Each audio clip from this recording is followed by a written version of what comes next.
नमस्कार सर्वांचे कथालेखन मराठी स्टोरी या चॅनलमध्ये स्वागत आहे. आज आपण नरक या कथेचा भाग दुसरा म्हणजेच अंतिम भाग पाहणार आहोत. लेखक आहेत शशांक सुर्वे आणि भाग पहिल्याची डिस्क्रिप्शन बॉक्समध्ये लिंक दिलेली आहे. तिथे जाऊन तुम्ही भाग पहिला चेक करू शकता. आणि याआधी जर तुम्ही आमच्या मराठी कथालेखन या चॅनेलला सबस्क्राईब नसेल केलं तर अशाच कथा पाहण्यासाठी आमच्या चॅनेलला नक्की सबस्क्राईब करा. आता वळूया भाग दुसऱ्याकडे. मागच्या भागात आपण पाहिलं, प्रतीकने आपली पकड ढिली केली आणि तो घास खाली पडला. त्याने समोर बघितले तर त्या दोघा पती पत्नींचे चेहरे चित्रविचित्र लांबलेले, ताणलेले, डोळ्याच्या खाचा झालेल्या दिसत होते. आता ते दोन लांबट चेहरे विचित्र कर्कश आवाजात हसत होते. एक घोगरा ताणलेला आवाज त्याला ऐकू येऊ लागला. बळीचा बकरा, बळीचा बकरा. आता पुढे त्या जेवणात नक्की काहीतरी होतं. प्रतीकला गुंगी आली. सगळं घर गरागरा फिरू लागले. तो खुर्चीवरून जमिनीवर कोसळला.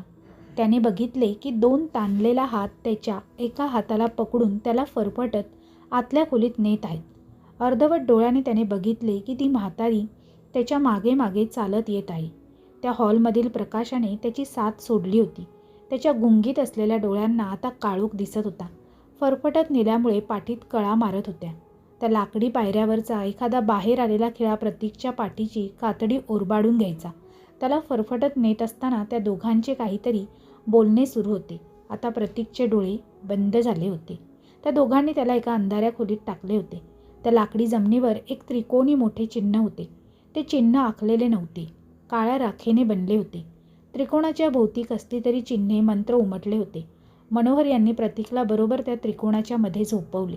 मनोहरच्या तोंडून अखंडित चित्रविचित्र बडबड चालू होती. वसुंधरा बघत उभी होती. मनोहर यांनी बाजूला अडकवलेले कसले तरी शिंगासारखे वाद्य वाजवले. त्याचबरोबर त्या अंधारात तो त्रिकोण चमकू लागला. त्या त्रिकोणाने पेट घ्यायला सुरुवात केली आणि हलकीशी आग त्या त्रिकोणाच्या भोवती पेटली. ते लिहिलेले मंत्रही त्या आगीत पेटत होते. त्या शांत खोलीत आगीच्या प्रकाशामुळे त्या लाकडी फळ्याच्या जमिनीवर खरखर आवाज येऊ लागला. कुठला तरी हिंस्र प्राणी आपली लांब नखे त्या लाकडावर घासत असल्यासारखा आवाज होता. तो आवाज कानी पडताच मनोहर यांनी ते शिंग बाजूला ठेवले आणि पेटलेल्या त्रिकोणाच्या आगीच्या प्रकाशासमोर काहीसे अनोळखी कर्कश मंत्र म्हणत अंग हलवत डोलत उभे राहिले. कुणाच्या तरी येण्याची वाट दोघे बघत होते आणि प्रतीक त्यांच्या बळीचा बकरा होता. अचानक प्रतीकचे अंग ताठू लागले होतं. पाय एकदम कडक आणि सरळ झाले. प्रतीकच्या गळ्याच्या शिरा ताणल्या गेल्या. त्याची दातखिळी बसली. अचानक तो तडफडू लागला. इकडे वसुंधराच्या चेहऱ्यावर हास्य फुलले. आपल्या कापऱ्या आवाजात ती ओरडली, आता शिकार सुरू होणार, शिकार. असं बोलत बोलत ती म्हातारी पण कसले तरी मंत्र म्हणत खांदे उडवत डोलू लागली. प्रतीक तडफडत होता. त्या त्रिकोणात लागलेल्या एकसंथ आगीत त्याला तडफडताना बघून दोघे जण खुश होत होते. एक जोराच्या झटक्याने त्याचे शरीर शांत झालं. तसे ते दोघे स्मितहास्य करीत बाहेर संथ गतीने चालू लागली. अहो, आता यावेळी जास्त तरुण केलं पाहिजे त्यांनी. किती बळी दिले की आपण. हे बकरे शोधत असताना तुम्हाला किती मेहनत घ्यावी लागते आणि हे मोबदला म्हणून शरीराचा फक्त काही भाग तरुण करतात. या बळींच्या धावपळीत आपलं आयुष्य गेल्यावर आपण राजेशाही भोगायची कधी? वसुंधरा मनोहरच्या जवळ बिलगून बोलत होती. तसा दोघांच्या अंगातून एक विशिष्ट धूर निघत होता. हाताच्या वरची सुरकुत्या पडलेली कातडी अगदी पालापाचोळा उडून जावा तशी उडत होती. त्याकडे बघत मनोहर म्हणाले, अगं वसुंधरे, 1,50,200 वर्ष आपण मृत्यूला हुलकावणी देत काळ्या ताकदीच्या मदतीने जगत आहोत. विचार कर, ही काळी ताकद नसती तर आपण कधीच संपलो असतो. अगं, एवढं दीर्घ आयुष्य आणि इतकी अमाप संपत्तीसाठी थोडी मेहनत तरी घ्यावी लागेल. बघ, असा मोबदला मिळत राहतो आपल्याला. मनोहर यांनी आपल्या विजारीच्या खिशात हात घातला आणि आपोआप आलेल्या सोन्याच्या मुद्रा तिला खळखळून दाखवल्या. ते आता हॉलमध्ये आले. वाड्याची जी बाजू पडझड झाली होती ती काही प्रमाणात आपोआप दुरुस्त झाली होती. काळ्या शक्तींना त्यांना इच्छित असा बळी मिळाला होता आणि मोबदला दोघांना मिळाला होता. ते दोघे खुश होते. त्यांनी परत टेबलवर येऊन जेवणावर ताव मारायला सुरुवात केली. आता मात्र त्यांचे हात थरथरत नव्हते, तर त्या हातांना कसलं तरी बळ मिळालं होतं. ते बळ होतं प्रतीकच्या बळीचं. ती जागा अगदी म्हणजे अगदीच लालभडक होती. माती नव्हतीच, ती मातीची जागा लालभडक कुंकवाने घ्यावी इतकी लालसरत ती जागा दिसत होती. त्या जागेत प्रतीक एकटा उभा होता. त्याला आश्चर्य वाटलं की आपणास तर त्या दोघांनी बेशुद्ध करून फरफटत अंधाऱ्या खोलीत टाकलं होतं. मग आपण इथे कसं आलो? आणि ही जागा कसली होती? सगळीकडे लालभडक माती, कुबट वास अगदी सहन करण्यापलीकडचा होता. कमालीची थंडी होती आणि थंडी प्रतीकला जाणवत होती, कारण त्याच्या अंगावर एकही कपडा नव्हता. पूर्णपणे नग्न अवस्थेत तो त्या मोकळ्या मैदानात उभा होता. तो सगळीकडे बघत होता. त्याला काहीही दिसत नव्हते. फक्त आणि फक्त ती लाल माती, समोरून येणारा हलकासा धूर, आजूबाजूला वाळलेल्या झाडाचे बुंदे दिसत होते. आगीमुळे पेटून त्यांचा कोळसा झाला होता. तिथे रातकिड्यांचे आवाज, पक्ष्यांचा आवाज असला काही प्रकार नव्हता. फक्त नीरव शांतता होती. कुठून तरी लांबून जोरात किंचाळीचा मानवी आवाज त्याच्या कानावर पडायचा आणि हवेतच तो आवाज गायब व्हायचा. प्रतीक पुढे पुढे चालू लागला. थंडीने त्याचं अंग गारटलं होतं. त्यात त्याचं हृदय गारठायला समोरच दृश्य पुरेसं होतं. एक मुंडक्याविना धड अगदी सडत पडलं होतं. प्रतीकने अनेक जागा फिरल्या होत्या, पण ही जागा जरा वेगळीच होती. प्रतीकला गरगरल्यासारखं होऊ लागलं. तो धावत धावत पुढे गेला. तिथे खड्ड्यात त्याच्या पायाला काहीतरी लागलं. तो गुडघ्यावर पडला. समोर एक जण नग्न अवस्थेत मरून पडला होता. त्याच्या पाठीत एक विचित्र निळ्या रंगाचा बाण घुसला होता. त्या प्रेताचे सताड उघडे डोळे प्रतीककडे बघत होते. तो कृष्णवर्णीय आफ्रिकी माणूस दिसत होता. प्रतीक धावत पुढे आला. तिथे अजून एक प्रेत पडलं होतं. तो गोरवर्णीय अमेरिकन वाटत होता. त्याच्या सगळ्या अंगावर लालभडक रक्त होतं व त्याच्या डोक्यावरील तांबूस सोनेरी रंगाच्या केसांमुळे अमेरिकन ओळखून येत होता. त्याच्या बोटांची हालचाल अजून सुरू होती. प्रतीकने बघितले की त्याच्या पाठीची अक्षरशः चाळण झाली होती. कुण्या हिंस्र प्राण्याने असं काही ओरबाडून टाकलं होतं की त्याचं सगळं शरीर अस्ताव्यस्त पडलं होतं. प्रतीकनी नजर आकाशाकडे गेली. तिथून सुई सुई असा जोराचा आवाज यायचा आणि तिथल्या आकाशातून एक दरवाजा उघडल्याप्रमाणे एक वलय तयार होत असे आणि त्या गोल वलयातून एक नग्न देह इथे या लालसर जमिनीवर पडत होता. प्रतीकच्या मनात अनेक प्रश्न निर्माण झाले. ही जागा कोणती आणि आकाशातून देह पडणारा हा कसला चमत्कार? हा विचार करत असताना एक बाण येऊन अगदी त्याच्या गालाला घासून गेला. प्रतीकच्या गालातून हलकेच रक्त वाहू लागले. त्याने आपला गाल पकडला आणि हाताने रक्त दाबून तो त्या मैदानातून धावत होता. त्याने बघितले की त्याच्या मागून एक विचित्र असा गळ्यात लाल मण्याची माळ असलेला कसला तरी प्राणी धावत येत आहे. बराच उंच हात, पाय मानवी होते, पण त्या पायाला फक्त 3 बोटे होती. त्यावरून ओघळणाऱ्या चिकट द्रव्यामुळे तो त्या अंधारात मशालीच्या उजेडात दिसत होता. त्याने आपल्या धनुष्याला दुसरा बाण लावला. हे बघून चपळ प्रतीक धावू लागला. तिथे वेगवेगळ्या ठिकाणाहून किंचाळीचे आवाज येत होते. तिथे राक्षसाचे राज्य होते. आपलं मनोरंजन म्हणून ते तिथे पृथ्वीवरून पाठवलेल्या माणसाची शिकार करायचे. प्रतीक धावू लागला. संकट मोठं होतं, पण प्रत्येक जीवघेण्या संकटाला तोंड द्यायची त्याची वृत्ती होती. जोराने धावत त्याने त्या राक्षसाला मागे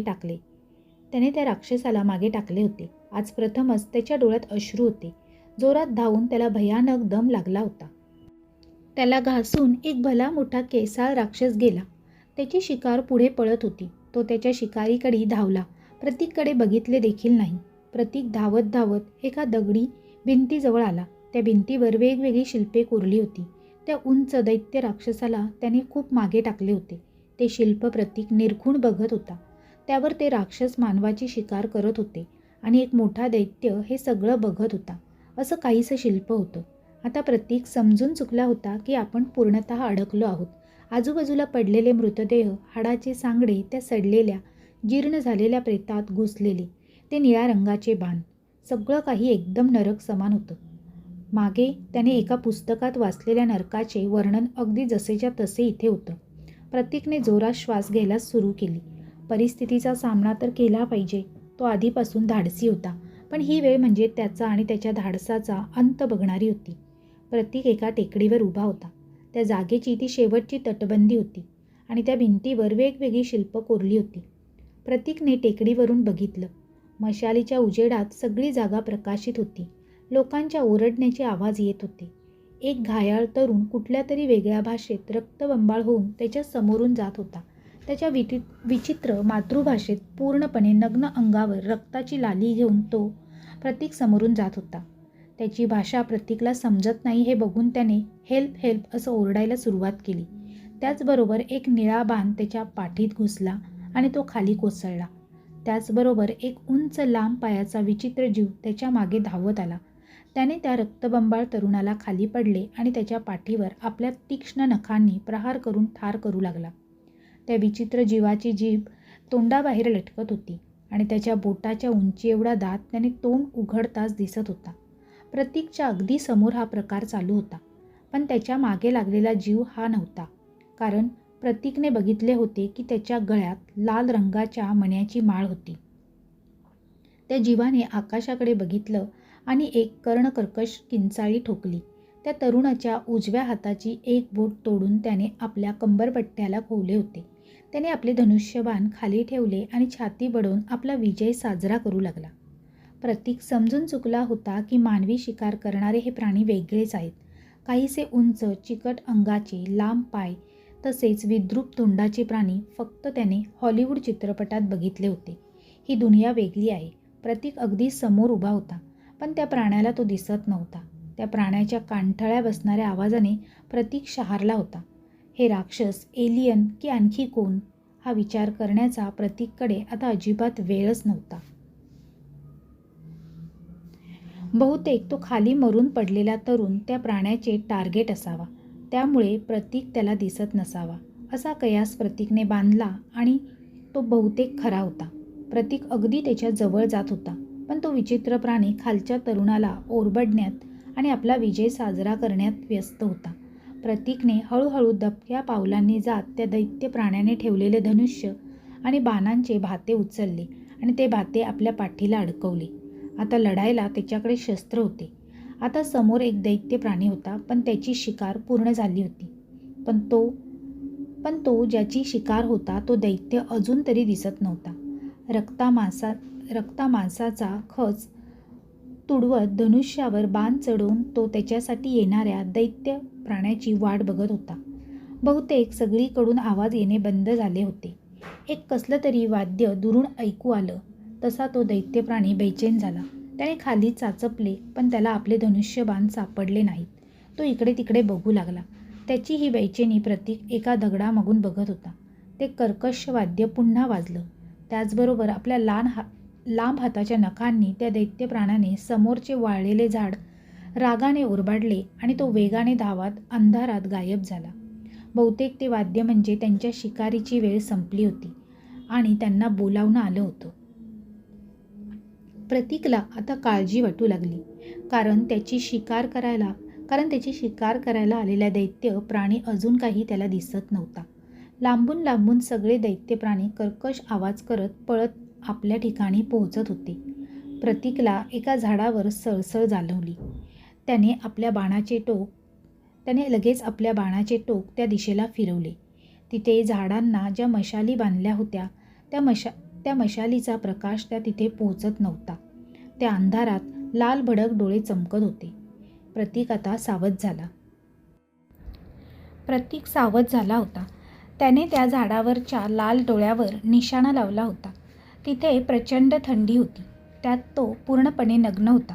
त्याचे हातपाय त्या थंडीत थरथरत होते, पण प्रचंड बळ एकवटून दातावर आपटत असताना त्याने त्या थंडीत आपला हात मजबूत करून त्या लाल डोळ्यावर निशाणा लावला होता. धुक्यासारखा धूर आजूबाजूला होता. ते लाल डोळे त्या अंधारात घुसलेल्या फांदीवरून खाली हळूहळू त्या मशालीच्या उजेडात येत होते. प्रतीकने आपला श्वास रोखला. त्या मशालीच्या उजेडात त्याला आता एक माकड दिसत होते. त्याच माकडाचे डोळे त्या अंधारात बहुतेक चमकत होते. त्या माकडाने प्रतीककडे बघितले आणि आपले तोंड उघडले. 2 मोठे सुळे दात आणि त्या दातावरून कसला तरी निळा चमकदार पाऱ्यासारखा द्रव्य टपकत होता. प्रतीक बाण चालवणार इतक्यात त्या माकडाने आपले तोंड बंद केले आणि उजव्या बाजूला अंधारात बोट दाखवली. त्या बोटांच्या नखाला तो निळा चमकदार रंग लागला होता. प्रतीकने उजव्या बाजूला अंधारात बघितले तर तिथे काहीच नव्हते. त्याने परत त्या फांदीकडे बघितले. आता ते माकड तिथे दिसत नव्हते. त्याने आपल्या बाणाचे टोक इकडे तिकडे फिरवून त्या हिंस्र माकडाला शोधण्याचा खूप प्रयत्न केला, पण ते माकड त्याला कुठेच दिसत नव्हते. आता उजव्या बाजूने त्याला परत एक किंकाळी ऐकू आली, पण यावेळी हा आवाज मानवी नव्हता. गुर गुर करत एक विचित्र कर्णकर्कश आवाज येत होता, ज्या प्रकारे तो आवाज घुमत होता त्यावरून विव्हळण्याचा आवाज येत होता. अंधारातून 2 निळे डाग चमकत आपली जागा बदलत होते. प्रतीक सावध झाला. आता ते 2 चमकणारे निळे डाग आणि तो आवाज जवळजवळ येत होता. जमिनीला हादरे बसत होते. आता प्रतीकच्या मागे लागलेला शिकारी उजव्या बाजूने अंधारातून मशालीच्या प्रकाशात आला होता. त्या हिंस्र दैत्य प्राण्याने आपल्या डोक्यावर हात ठेवले होते. त्याच्या डोळ्यातून निळा चमकदार द्रव निघत होता आणि ते बहुतेक त्याचे रक्त होते. त्याने आपल्या डोळ्यावरून आपले तीक्ष्ण नखांचे हात बाजूला केले तर त्याच्या डोळ्याच्या खोबणीत तो पिवळी धमक बुबळे नव्हती. त्या डोळ्याच्या खाचा झाल्या होत्या. कुणीतरी त्या दैत्य प्राण्याचे डोळे फोडले होते. दैत्य आंधळा झाला होता. अक्षरशः डोळे खेचून काढल्यासारखे वाटत होते. दैत्य प्राणी जोरात किंचाळत होता. कधी कधी त्या वृक्ष झाडावर डोके आपटत होता. त्याला खूप वेदना होत होत्या. प्रतीकचा बाण त्या दैत्य प्राण्याचा वेध घेण्याचा प्रयत्न करीत होता. प्रचंड वेदनेने तो दैत्य आपल्या गुडघ्यावर बसला आणि त्या क्षणाला आपली सगळी ताकद एकवटून प्रतीकने त्या धनुष्याची दोरी मागे ओढली. ते धनुष्य त्या प्रचंड ताकदीच्या दैत्य प्राण्यांच्यासाठी बनवले होते. प्रतीकने आपली सगळी ताकद एकवटली आणि थरथरत्या हातांनी एक बाण सोडला. तो बाण सरळ त्या दैत्य प्राण्याच्या कपाळात घुसला. दैत्य अजून तळमळू लागला. प्रतीकने परत दुसरा बाण धनुष्याला लावला, पण बाणाला लावलेल्या निळ्या विषामुळे तो दैत्य तिथेच निश्चित बेशुद्ध पडला. त्याच्या डोळ्याच्या खाचेतून त्याचं निळं रक्त वाहत होतं. त्या दैत्याला आपले हातपाय हलवता येत नव्हते. त्या बाणाला लागलेल्या विषाचा असर होत होता. त्या निश्चित पडलेल्या दैत्याला बघून प्रतीक त्याच्या जवळ गेला. हातपाय हालत नसले तरी तो गुरगुरत होता. प्रतीकने समोरचा मोठा दगड उचलला आणि त्या दैत्याच्या तोंडावर मारला.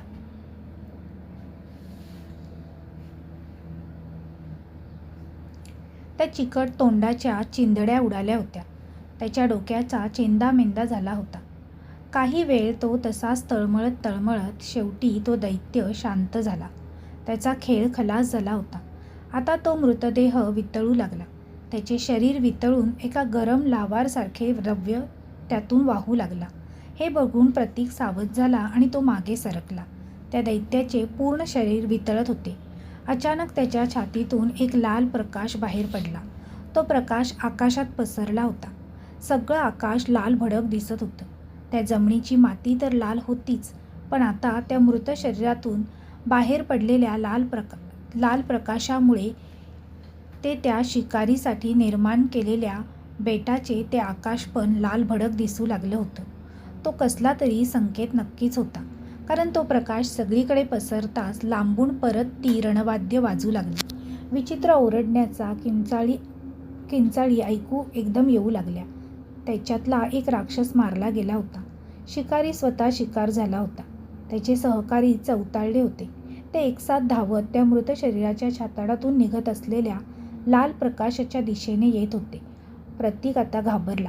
एवढे मोठे धाडस तर केले, पण इथून जिवंत बाहेर पडणे अवघड वाटत होते. तो हळूहळू मागे सरकत होता. त्या विचित्र किंकाळ्या जवळजवळ येत होत्या. त्याने एका हातात धनुष्य पकडले होते. अचानक त्याचा हात कुणीतरी पकडला. प्रतीकने मागे वळून बघितले. मागे तेच माकड होते. त्या माकडाची पकड इतकी मजबूत होती की प्रतीकला काहीच हालचाल करता येत नव्हती. त्या माकडाने प्रतीककडे बघून आपले दात विचकले आणि आपले 2 मोठे सुळे दात प्रतीकच्या हातात रुतवले. प्रतीक जोरात किंचाळला. त्याच्यातून आता रक्त वाहत होते.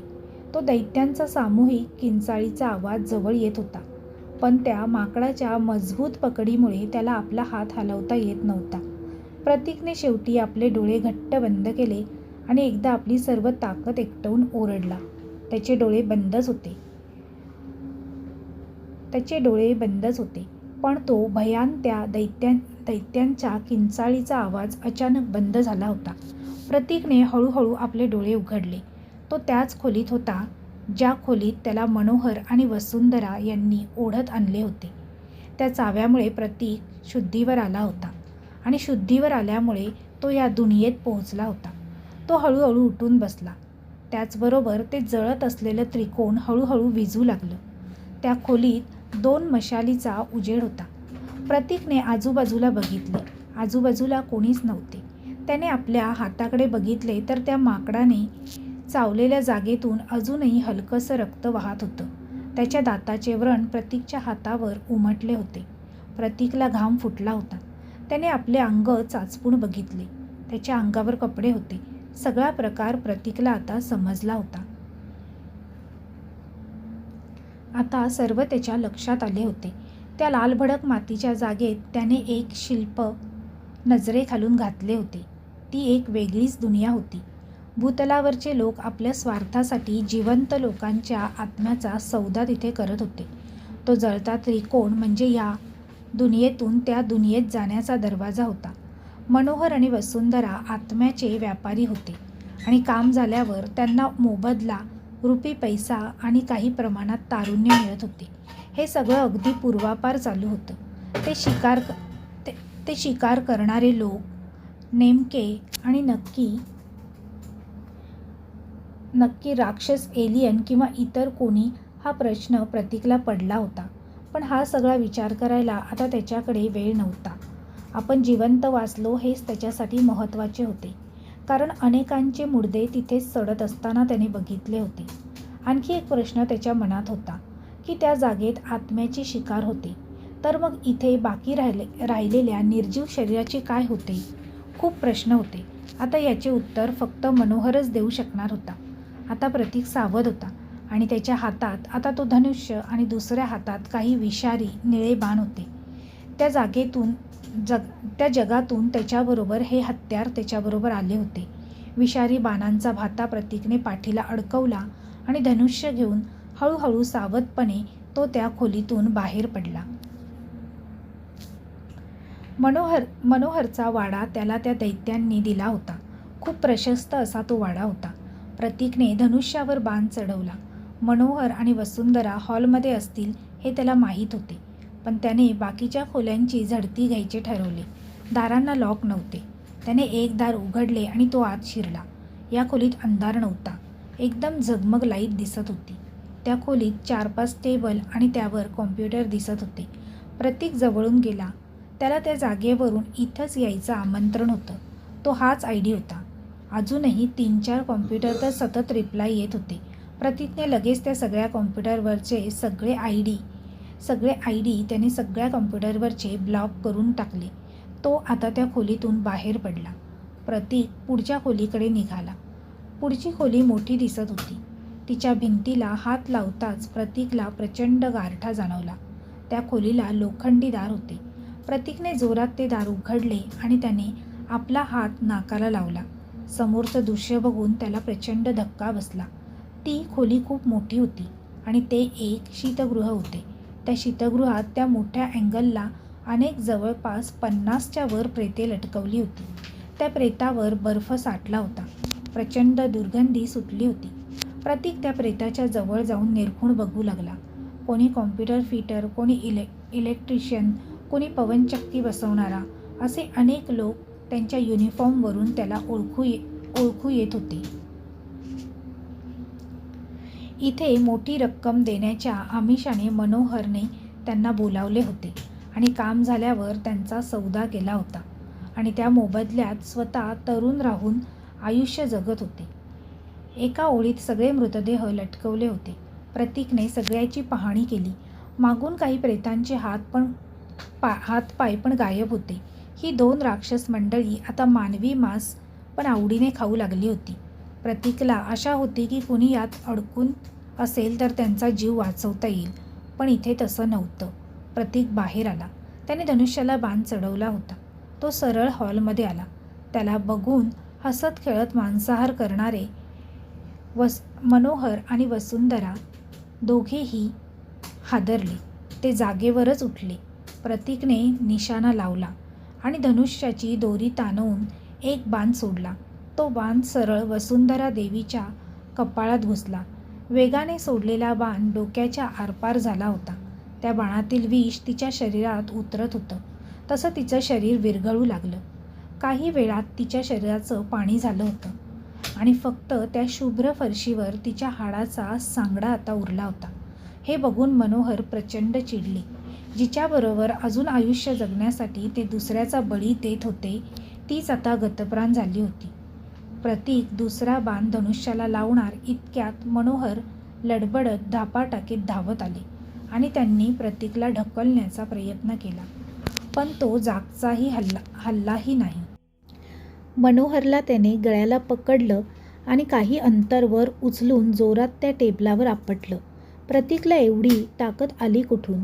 कारण एका जाड म्हाताऱ्याच्या त्याने सहज उचलून आपटलं होतं. मनोहरच्या डोळ्यात पाणी आलं होतं. तो धापा टाकत तोंडातून आलेली लाळ पुशीत उठण्याचा प्रयत्न करत होता. त्याचे थोडे अवयव तरुण असले तरी अजून म्हणावं तसं तारुण्य त्याला मिळालं नव्हतं. पण इकडे तरुण वयाच्या प्रतीकने धनुष्याला बाण लावून ठेवला होता. त्याला बघून मनोहर हसला. मला मारून तू एक मोठी संधी गमावत आहे, मनोहर प्रतीकला म्हणाला आणि हसू लागला. माझ्याप्रमाणे तू देखील अशी सौदेबाजी केलीस तर तुला हवं ते देतील बघ आणि विचार कर, मनोहर हसत हसत प्रतीकला म्हणाला. प्रतीकने हळूहळू ताण दिलेला बाण ढिला सोडला. तसा मनोहरच्या आवाजातील भीती कमी झाली. प्रतीकने तो बाण काढून आपल्या हातात घेतला आणि मनोहर जवळ जाऊ लागला. मनोहरच्या अगदी जवळ तो उभा होता. प्रतीकने त्याच्या डोळ्यात बघितलं. मनोहरच्या एका डोळ्यात मोतीबिंदू स्पष्ट दिसत होता. त्या मानाने त्याचा दुसरा डोळा एकदम एखाद्या तरुण मुलासारखा होता. काही कळायच्या आत प्रतीकने तो विषारी निळा बाण त्या डोळ्यात खुपसला. मनोहर मागे जाऊन तडफडू लागला. असलं दुसऱ्याचा बळी देऊन मिळणाऱ्या आयुष्यापेक्षा मी मरणं पसंत करील, प्रतीक त्या म्हाताऱ्याला म्हणजेच मनोहरला म्हणाला. मनोहर खाली कोसळला. त्या बाणातील विष त्याच्या डोळ्यात उतरत होते. त्याच्या डोळ्यातून आता धूर निघत होता. चामडे जळण्याचा वास त्या खोलीभर पसरला. ते विष आता मनोहरच्या रक्तात मिसळले होते. त्याचं शरीर पागळू लागलं. अर्ध्या अंगाचा सांगाडा झालेला दिसत होता. त्याचबरोबर त्या वाड्यात हालचाल जाणवली. वाड्यातील सामान आपोआप खाली कोसळत होतं. प्रतीक धावत आपली सॅक उचलून बाहेर पडला. प्रतीक धावत गेला आणि तेथील आपली सॅक घेतली आणि तिथून तो बाहेर पडला. स्वतः मालक गेल्यामुळे तो वाडा देखील वितळून जमिनीत जात होता. ज्या पाताळातील शक्तींनी मनोहरला हे वैभव दिलं होतं ते त्यांनी परत घेतलं होतं. सगळा वाडा वितळून जमिनीत जात होता. प्रतीक हे सर्व बघत होता व आता त्याला या जागेतून बाहेर पडायचं होतं. त्या रात्रीचा थरार संपला होता. कोवळी सूर्याची किरणे त्या जमिनीला स्पर्श करत होती. प्रतीक आधी या जागेत फिरत होता. त्याला वाट सापडत नव्हती तेव्हा त्याला मनोहर भेटला होता. पण आता जवळपास आताही तो 3 तास चालत होता. त्याच्या घशाला कोरड पडली होती. इथे आपला जीव जाणार या दुःखापेक्षा आता मनोहरच्या तावडीत यापुढे कुणी सापडणार नाही याचा आनंद त्याला जास्त होता. त्याचे पाय लडखडत होते. प्रतीक गुडघ्यावर हात ठेवून धापा टाकीत चालत होता. अचानक कसला तरी आवाज आला आणि त्याने वर बघितलं. समोर पुन्हा तेच माकड त्याला दिसत होतं, ज्याने प्रतीकची मदत केली होती. त्याच्या तोंडाला अजूनही त्या दैत्याचं निळे रक्त लागलं होतं. ते माकड पुढे जाऊ लागले. त्याच्या मागे प्रतीक देखील जाऊ लागला. अनेक विचार प्रतीकच्या मनात होते. तो विचार करत असतानाच 2-3 किलोमीटर त्या माकडामागे चालल्यावर प्रतीकला समोर ते हनुमानाचे मंदिर दिसू लागले. तो धावत धावत त्या मंदिराजवळ गेला. त्याची बाईक तिथेच होती. त्याची बाईक त्याला त्या मंदिराजवळच दिसली. तो धावत मंदिराजवळ गेला. ते माकड त्या कळसावर बसलं होतं. प्रतीकने आपल्या सॅकमधून प्रोटीनयुक्त चॉकलेट बाहेर काढलं आणि त्या माकडासमोर धरले. त्या माकडाने ते चॉकलेट घेतले आणि मंदिराच्या मागे गेले. प्रतीक त्याच्या मागे गेला तर ते माकड कुठेच दिसेनासे झाले. त्याने चौफेर नजर फिरवली. सगळीकडे मोकळे मैदान होते, पण ते माकड मात्र कुठेच दिसत नव्हते. प्रतीक त्या मारुतीच्या मूर्तीसमोर आला. तसंही त्याचा देवावर विश्वास नव्हता, पण यावेळी त्याने बूट काढले होते आणि खाली बघत बघत त्याने त्या मूर्तीकडे बघितले आणि त्या मूर्तीकडे बघत तो म्हणाला, माझ्यासारख्या नास्तिक माणसाची इच्छा पूर्ण केलीस. माझ्यासारख्या नास्तिक माणसाची इच्छा तू पूर्ण केलीस. तो माणूस सांगत होता की इथला देव आज येणाऱ्या एकाची इच्छा पूर्ण करतो. म्हणून मी तुझ्यासमोर मस्करीत बोललो की आज मला माझ्या आयुष्यातील सगळ्यात धाडसी काम करायचे आहे. तू मला धाडसी काम तर दिलंस, पण संकटातून वाटही दाखवलीस. इच्छा तूच पूर्ण केलीस आणि मला संकटातून बाहेरही काढलंस. मी तरी आजपासून तुझं अस्तित्व मान्य करतो. आणि अशा प्रकारे प्रतीकने त्याचे अस्तित्व स्वीकारले. आणि असं बोलून प्रतीकने मारुतीसमोर हात जोडले आणि तिथल्या गुलालाचा एक टिका आपल्या कपाळावर लावला. त्याने ते बाण एका कपड्यात गुंडाळून सॅकमध्ये घातले. ते निळे कोरीव काम केलेले बाण त्याला खूप आवडले होते. ते धनुष्य मात्र प्रतीकने त्या हनुमानाच्या मूर्तीसमोर ठेवून त्यालाच अर्पण केले आणि आपली बाईक स्टार्ट करून तो आपल्या घरी जायला निघाला. समाप्त.